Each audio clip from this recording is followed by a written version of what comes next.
Dans un autre dossier, le Conseil régional de développement de l'Abitibi-Témiscamingue a dévoilé aujourd'hui sa démarche de réflexion et d'action collective 2024-2025. Ça s'est passé au Petit Théâtre du Vieux-Noranda.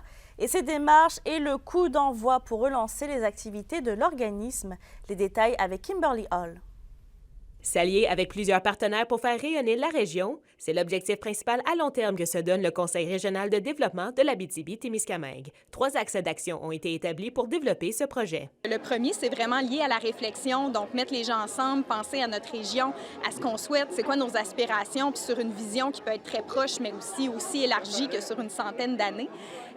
Ensuite, le deuxième axe, c'est vraiment axé sur la découverte des initiatives locales.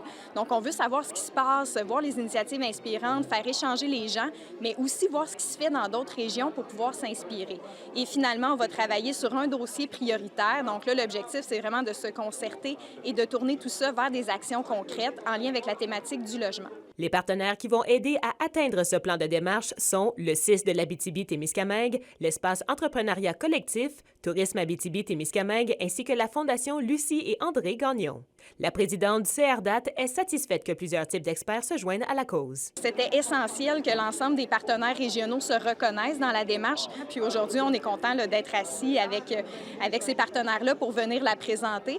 Et puis, il y a déjà d'autres partenariats aussi qui sont en discussion. Donc, c'est certain que ça va être en développement vu que l'initiative, elle est complètement ouverte.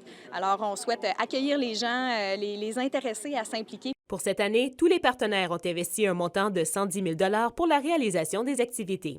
De leur côté, la Fondation Lucie et André Gagnon a décidé d'apporter une plus grande contribution financière puisque ce projet leur tient particulièrement à cœur. La Fondation a contribué à 250 000 à cette démarche-là sur quelques années.